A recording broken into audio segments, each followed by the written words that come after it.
Gold வந்து international மார்க்கெட்டில் நேற்று 4% வரைக்கும் மேலே போச்சு. அதுதான் இன்னைக்கு காலையில் பார்த்தீங்கன்னா அரௌண்ட் 200 or 300 rupees இன்க்ரீஸ் ஆயிருந்தது. I think 200 rupees 300 rupees per gram increase ஆயிருந்தது இன்னைக்கு. ஸோ நேற்று எப்படி அது பீக் எட்டிச்சோ இன்னைக்கு பார்த்தீங்கன்னா அது திரும்பி கொஞ்சம் கீழே இறங்குது. ஸோ சிட்டு கட்டுறவங்க சேவிங் ஸ்கீம் போடுறவங்க கொஞ்சம் பார்த்து போடுங்க. ஒரு நாள் 2 நாள் வெயிட் பண்ணி பாருங்கள். நாளைக்கு கண்டிப்பாக இறங்கும்னு எனக்கு தோணுறது. கிராஃபையும் நான் காமிக்கிறேன், அதை வச்சு தான் நான் சொல்கிறேன். காலையிலக்குள்ளே அந்த கிராஃப் மாறிச்சுன்னா தெரியாது. 8:30க்கு நீங்கள் திரும்பி செக் பண்ணிக்கோங்க. 8:30க்கு செக் பண்ணிவிட்டு அதுக்கப்புறம் போடுங்க. இப்போ வரைக்கும் என்ன இருக்குங்கிறத நான் காமிக்கிறேன். ஸோ ஐஎன்ஆர்லேயே பார்த்தீங்கன்னா 1.48 ஆரம்பிக்கிறச்சு இப்போ பார்த்தீங்கன்னா அது லோட் ஆகிறதுக்குள்ளேயே பார்த்தீங்கன்னா 1.54 இறங்கியிருக்கு. காலையில் நீங்கள் ஒரு வாட்டி செக் பண்ணிக்கோங்க. செக் பண்ணிக்கிறது எப்படி நீங்கள் பார்க்கணுன்னா 4380 இன்னைக்கு ஸ்டார்டிங் இருந்தது, கீழே வச்சு 4220 பர் ounce $US சொல்லின்னு இருக்கேன். ஸோ அந்த ஸ்டார்டிங் பாயிண்ட் எப்போவுமே நீங்கள் ஞாபகம் வச்சுக்கோங்க. ஏன்னா நம்மளோட ஸ்டார்டிங் டேயும் யூஎஸோட ஸ்டார்டிங் டேயும் டிஃப்ரெண்ட்டாக இருக்கும். ஸோ அதை வச்சு தான் நீங்கள் வந்து கால்குலேட் பண்ணணும். ஸோ இப்போ பார்த்தீங்கன்னா கம்மியாக தான் இருக்குது. நாளைக்கும் இது வந்து எவ்வளோ கம்மியாகுதுன்னு பாருங்கள். எவ்வளோ US டாலரில் எவ்வளோ கீழே போகுதுன்னு பாருங்கள்.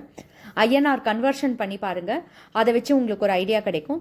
ஸோ என்னை பொறுத்தவரையில் இப்போதைக்கு 1.49 காலையில் 8:30க்கு முன்னாடி ஒரு வாட்டி செக் பண்ணிவிட்டு அதுக்கப்புறம் நீங்கள் சேவிங் ஸ்கீம் போடணுமா இல்லை அப்புறம் போடணுமா முன்னாடி போடணுமான்னு பார்த்துக்கோங்க. இது வந்து 1.49க்கு கீழே போச்சு இல்லை நெகட்டிவில் தான் இருந்துச்சுன்னா வெயிட் பண்ணுங்கள். வெயிட் பண்ணிவிட்டு 9:30 அப்டேட் ஆனதுக்கப்புறம் நீங்கள் வந்து அடுத்த நாளைக்கு அப்டேட் ஆகிறதுக்கு முன்னாடி போடுங்க. தட் இஸ் நாளைக்கு வந்து கீழே இறங்க போகிறதுன்னு தெரிஞ்சால் வெயிட் பண்ணுங்கள். இறங்கினதுக்கப்புறம் 9:30க்கு அப்புறம் அப்சர்வ் பண்ணுங்கள். மத்தியானம் ஒரு வாட்டி அப்சர்வ் பண்ணி மத்தியானத்துக்கு முன்னாடி பே பண்ணுங்கள். மத்தியானம் ஜாஸ்தி ஆக போகிறதுனா 3 o'clock முன்னாடி பே பண்ணுங்கள். தட் இஸ் பாசிட்டிவில் இருந்ததுன்னா 3:30க்கு முன்னாடி பே பண்ணுங்கள். பாசிட்டிவ் இல்லை இன்னும் கீழே போகுதுன்னா வெயிட் பண்ணி அடுத்த சைக்கிளுக்கு வெயிட் பண்ணுங்கள். ஸோ இப்போதைக்கு நாளைக்கு கார்த்தால 8:30க்கு ஒரு வாட்டி பார்த்து செக் பண்ணிவிட்டு அதுக்கப்புறம் நீங்கள் வந்து பேமெண்ட் பண்ணலாம். சில்வரோட ட்ரெண்டு வந்து எனக்கு வந்து கம்ஃபர்டபுளாக இல்லை. ஏன் அப்படின்னா இன்னும் அது ரிசர்வ் கரன்சியாக எந்த பேங்க்கும் எடுக்கலை.